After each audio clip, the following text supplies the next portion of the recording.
abra sua Bíblia no livro de Isaías, no capítulo 55. Amém?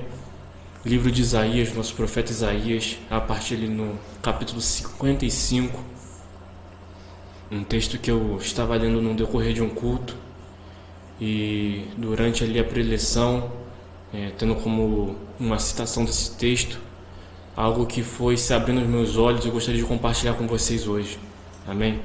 Isaías capítulo 55. Vamos ler ele a partir do versículo 10 e concluir no 11.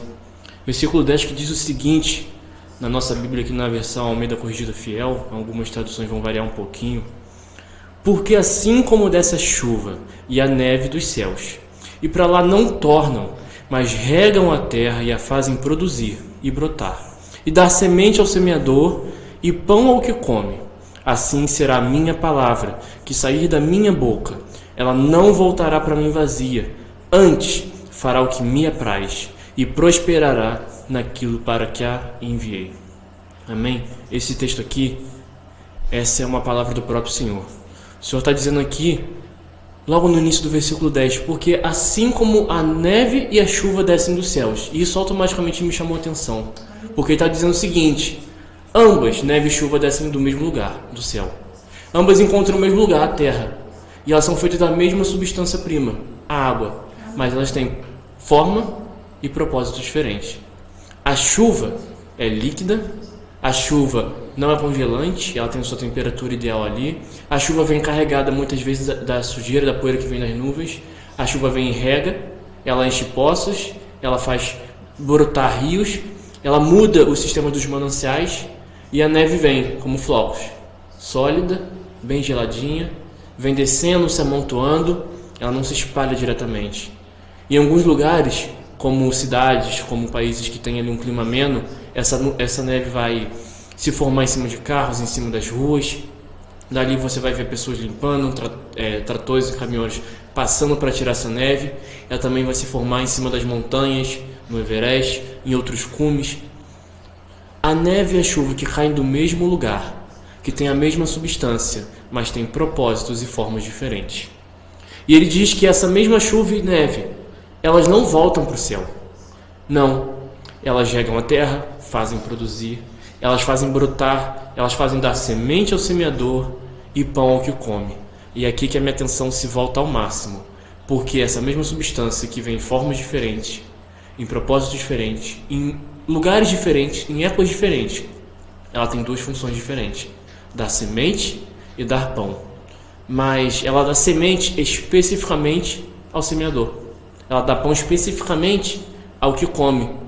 E por que isso é tão importante se isso parece tão óbvio?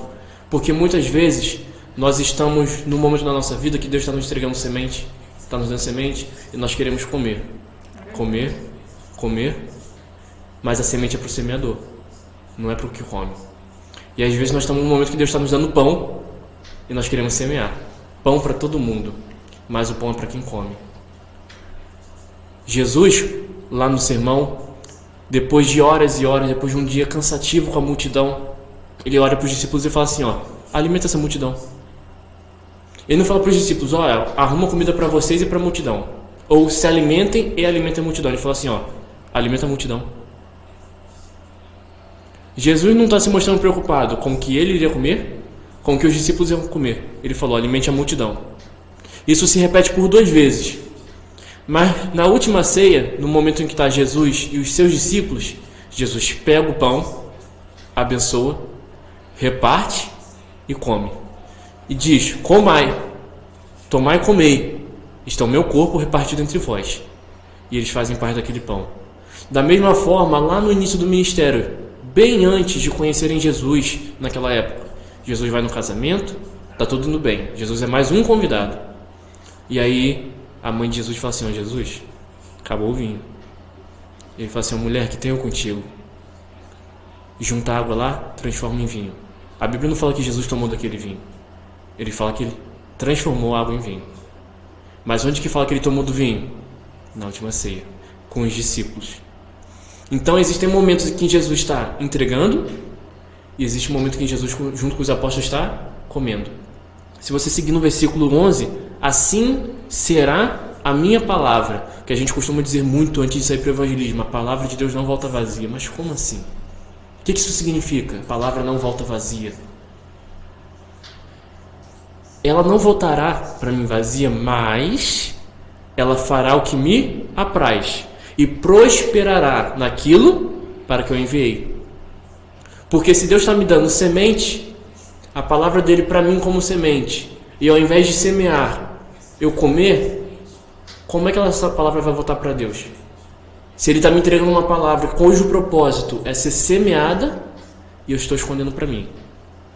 Da mesma forma, se Deus precisa me alimentar como alimentou Elias no deserto, a partir dos corvos, e eu pego essa palavra, espalho, lanço fora, semeio ao meu bel prazer, como ela está prosperando, se não foi esse propósito que Deus deu?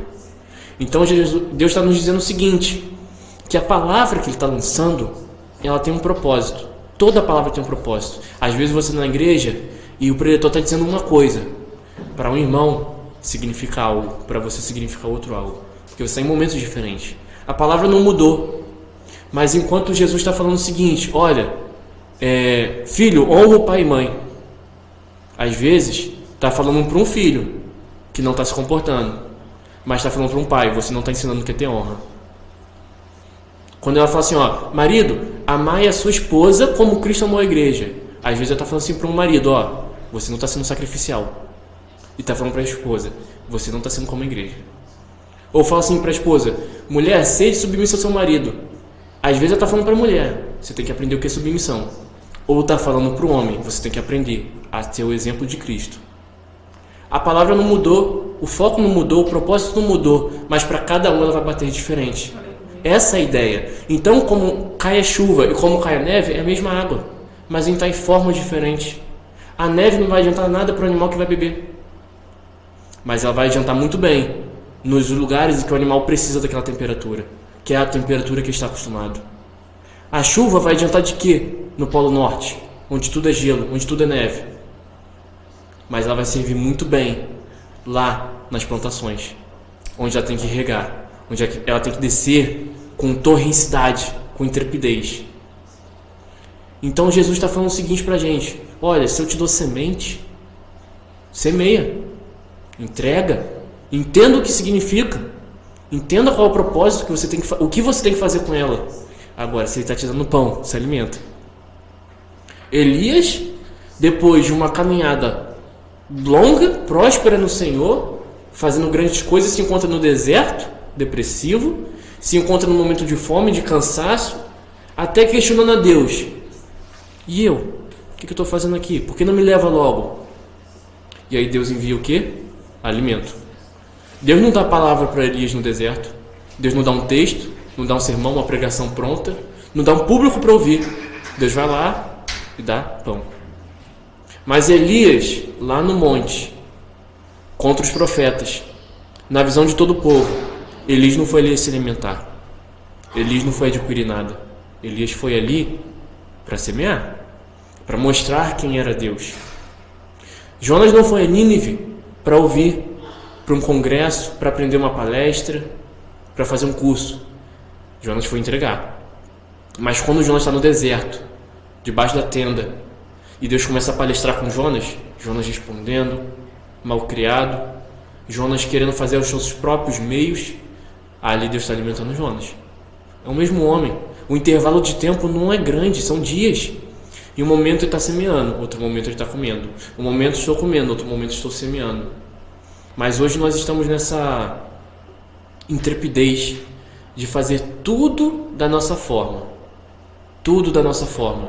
E muitas vezes nós não estamos atentos ao que precisamos fazer. Tem tempo de semear, tem tempo de se alimentar.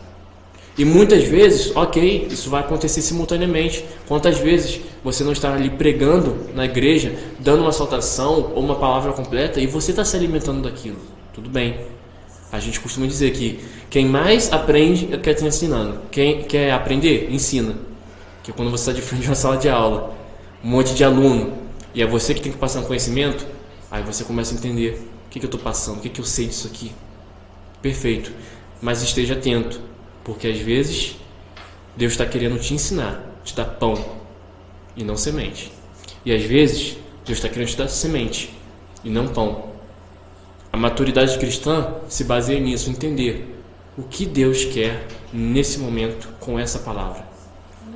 O que o meu coração tem que estar pronto nesse momento? É para ouvir? É para falar? Para reproduzir? Para absorver? Então, me parece assim muito simples, embora depois a gente comece a entender também que essa mesma água que desce dos céus, que escorre, que cai como neve, em algum momento ela vai para um rio, e do rio ela vai se encontrar nos afluentes e vai se despejar no mar. E as correntes vão levar e trazer, e essa água vai evaporar e vai voltar para o céu. Mas a partir do momento que ela volta para o céu, ela percorreu uma trajetória. Existem algumas frases, alguns ditos no meio científico, que é, por exemplo, assim, você pode estar bebendo um dinossauro. Num copo d'água, talvez 1/1000 de um centésimo de uma partícula, às vezes foi um dinossauro. O que isso significa? Que eu estou tomando whey protein de dinossauro? Não. Significa que aquela água que você está tomando tem história. Essa madeira aqui, o carbono dessa madeira tem história. O polímero desse microfone tem história. Então essa água ela desce, rega, alimenta e volta para o céu, mas ela não volta vazia. E qual é a história que a água que Deus está jorrando dos céus e passando pela minha vida está contando? Quando essa água evapora e volta para Deus, o que aconteceu com ela? Eu absorvi? Eu compartilhei? Eu dei água a alguém? Ou eu tomei da água quando eu estava com sede? O que eu fiz com a água que Deus me deu? Com a semente, com o pão que Ele deu? Eu tenho que dar o propósito certo. Porque Deus não faz nada pela metade. Deus não faz nada incompleto. Pode parecer incompleto, pode parecer que você não entende, tudo bem, mas Deus não faz nada incompleto. Imagine Deus desenhando todo um plano em que Ele te dá pão e te alimenta e você cresce, e quando chega você usa como semente, dá para alguém, nem passou por você. Onde está a sabedoria humana de reconhecer que o plano de Deus é maior do que o nosso? Como diz aqui o versículo 9. Os meus pensamentos são maiores. Os meus planos são maiores. É entender que quando Deus me der pão, eu vou me alimentar. E quando Ele me der semente, eu vou sair a semear. Em tudo que eu fizer, eu vou fazer para a glória de Deus. E tudo que eu fizer, eu vou fazer da forma que Deus quer que seja feito. Para que tenha um melhor aproveitamento. E para que quando essa água volte a Deus, essa palavra volte a Deus, ela não volte vazia. Ela tenha dado frutos. Sejam eles quaisquer que Deus queira.